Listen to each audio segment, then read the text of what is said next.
On Trojans Live, Jordan Moore, Sean Cody Kessler, Keely Yor joins us now for our weekly football roundtable. A little light on football talk this week because they're out on the practice field, but Lincoln Riley should be back on the show next week. We'll have a player as well coming out of that Ruckers game. That's USC versus Ruckers, presented by CHLA. Coming up on Friday night, little Friday night lights, short week for this team. The team's obviously getting super analyzed, guys, and so it just sort of comes down to like, what is it? What makes the difference between a team that's sitting here at 3-4 but has had a fourth quarter lead in every single loss? What do you see, Keely, as the one little thing that's missing that maybe they can get fixed in the rest of the season? Yeah, you mentioned it, having a lead in all 7 games in the fourth quarter, but they've given the ball away in some form or fashion. That's 5 punts and 5 turnovers in the fourth quarter by USC's offense. So not being able to close games. And I know it comes down to other minute details, and if you listen to the Victory podcast, we've gone over it a lot, but I think just being able to close games and not make critical mistakes in critical moments, I think that's been the biggest thing for this team. I think it's twofold for me. When you think about the fourth quarter collapses, I look at the ability to have mental strength, right? In those situations, especially when they've come up over and over again, the team has just felt like they've kind of collapsed in those situations. That speaks to me of a team that's mentally strong, that can battle through situations, and this team just hasn't been able to find that mental clarity or strength in those situations to find those winning plays. And I think another aspect of those collapses is the ability to play make in situations, and I think obviously without having Eric Gentry and Anthony Lucas on defense, that's, those are playmakers. You need playmakers in those situations to make plays. And that's when the big time guys usually step up in those situations. And if you don't have them or you don't have enough of them in those situations, the other team has the playmaker. That's why, AUSC has been, in those situations, I think, at end of games. Yeah, the biggest thing for me, it just feels like when you watch, we just struggle to play with the lead, or we don't know how to play when we get the lead, right? And put the foot on the gas and take over the football game. But we do a good job of coming back, right? Down against Michigan, we came back in the second half. Down against Wisconsin by 11, we come back in the second half. Started fast against Penn State, and then we have a 2-score lead going out to that game. But it just feels like we can't put teams away. And a big part of that, like Keely mentioned, is those costly turnovers, right? We've had so many turnovers when we have a chance to put the game away, going on our opponent's side of the 50, have those big time plays. We just can't do it. But there's other things to that. And the thing for me, just talking from the offense, is we struggle with those explosive plays. But the big part is it feels like it's individual mistakes right now at this point. It feels like, there's a couple times in that game where Miller had some deep throws that he could make. Guys had a step on a DB, put it over the top to Deuce a couple times, or pit a play to Charles Ross, who had a great route on that, put it over the top to him, and let some of those guys go make a play. Kyron Hudson on that third down, when they go all out cover 0, he left it a little bit short. But the other side, we're dropping some of those as well. There's been times this year where Miller has put it on the money, and we had a chance to score. We're just dropping them. So it just feels like we're not making the plays when they're there, but we're also not taking over the football game when we have the lead and have chances to put it away. It's funny to tie it back to what we've talked about on this show, even though we didn't have a football guest on. Justin Silverstein, I never heard anyone say that before, where he says, people always tell me that they play better when they're mad. They're not actually better because they're mad. They're better because they're concentrating.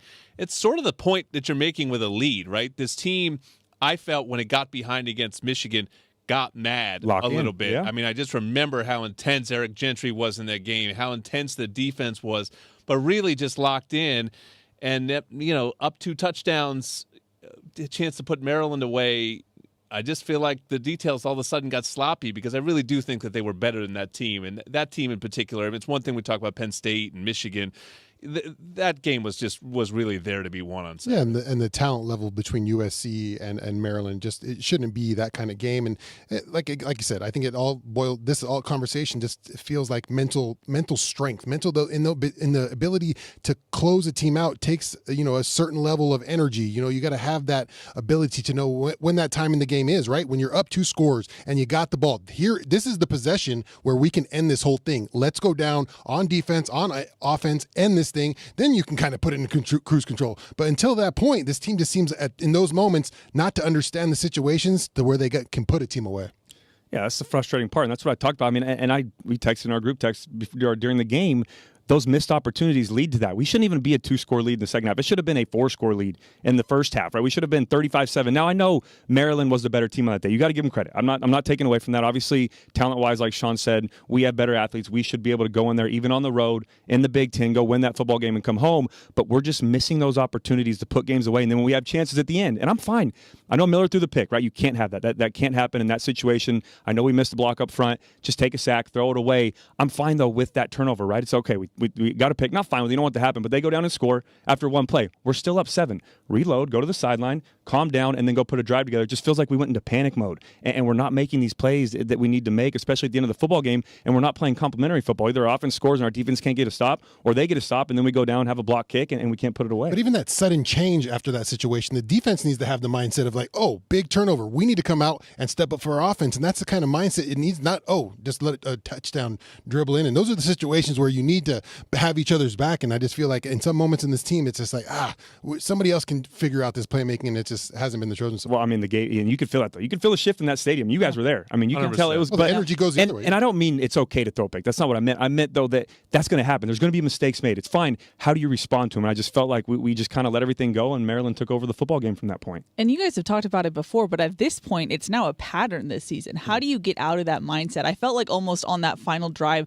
the defense, the body language kind of felt like, here we go again, and it didn't have that instinct that you were talking about, Sean. So how do you change that when you've had this pattern? I really thought when we were watching the game and Jalen Smith had that interception on 4th down, I thought, hey, that could be one of the plays that say, hey, no, this is not going to happen. You're not going to come down and score. And it just felt like that might have been the play, and it didn't unfold like that. But I think it comes down to a lot of those moments. You got to have players make plays. That's why I spoke about playmakers. Is you got to have a big play. You need someone to step up and rise above when everyone just seems like, oh no, it's going to happen again. Someone's got to be like, wait, it's not. Here we go. Jalen Smith, interception. That's why I thought that play might have been something, but it just wasn't the case. Well, the Kamari Ramsey sack for me was the play, right? We've given this team or this defense a hard time about not making stops on 4th down. And the drive before, we gave up 2 plays on 4th down where they converted and went down and scored, but we made the stop that needed to be made. That was a beautiful call by Danton Lynn, bring pressure from Kamari Ramsey, got the sack, or they called his momentum down or whatever, but we got the sack, we got the football back with, I think, 2 minutes and 50 seconds left to go. Put it away. Yeah. That's why I say the complementary football is either our defense doesn't get a stop against Penn State when our offense goes down and throws a touchdown to Kyron Hudson, and then we give up 2 4th downs, or our defense does get a stop, and then we go down and can't put it away on offense. It's frustrating. And I think what's been tricky for Lincoln Riley, who sat in this chair and more or less said as much, is when you go 3 and 4, everyone's going, make huge changes.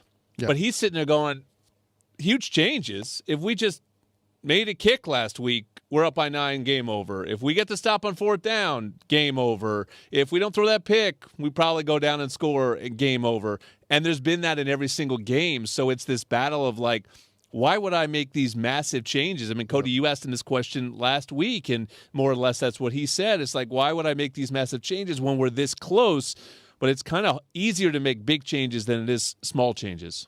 Well, I mean, I think the thing, too, is and obviously you want to learn how to win these close games. And I understand, going against Michigan. They're not playing great, but that's a good football team. The Penn State game, coming down to the wire, I understand that. But I think it's the Minnesota game or last week against Maryland when we have chances to go up by 4 or 5 scores. We shouldn't even be in a close game in the first place. I think that's the frustrating part. But I understand what Coach is saying, right? We are right on track, and whether people don't like it or not, we are a couple plays away from winning these games and having a chance to be undefeated, but we shouldn't be in some of those situations in the first place. So I think that's where the frustration comes from, because we have opportunities to take a 4 or 5 score lead in some of these lesser opponents, and we're just not getting it done. And that's what I kind of battle my mind with is this roster. If you look at the players and their experience, how many people have done this before, have been in those situations? And I don't feel like a lot of people have been. And then you get into this mindset where, and Riley's talked about it before, you're pressing too much. He said that they've tried to make the play, and sometimes that's worse. So I don't know. It's, of course, there's so many variables to football, but it's wild when you break it all down. Yeah, and I wonder, too, is it harder this day and age when you're sitting in this spot, okay, now it's the portal and everyone came here and you came here to win?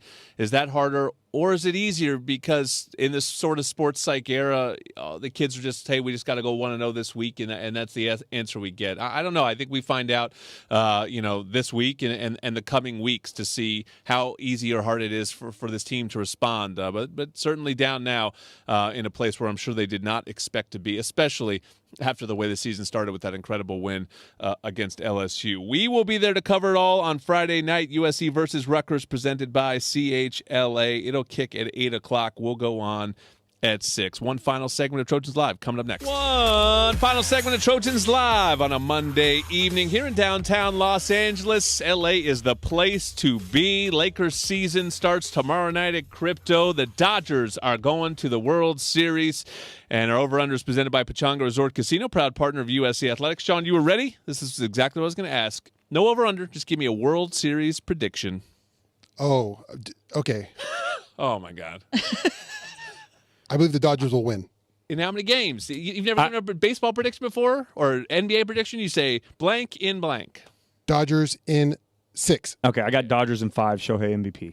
God. Ooh. I like the MVP toss in. Yeah. Shohei MVP. That's all I can say. Is a sad Angels Oh yeah, that's the fan. Angels fan over here. Yeah. Jordan, who do you got? Yankees in 6, baby. Oh, boy. Yankees in 6. The Jersey guy. How many of our fans will you think I'll lose over the next I know you. I didn't know if you were going to share right now. Arbo's just got to guy. stop asking me questions. I'm from New Jersey, people. Yankee through and through. Joel. All right, well, enjoy it. Congratulations to all you Dodger fans. I hope it doesn't turn out well for you, but we shall see. We'll be back here next Monday night with Trojans Live. Thanks, everyone. Bye now.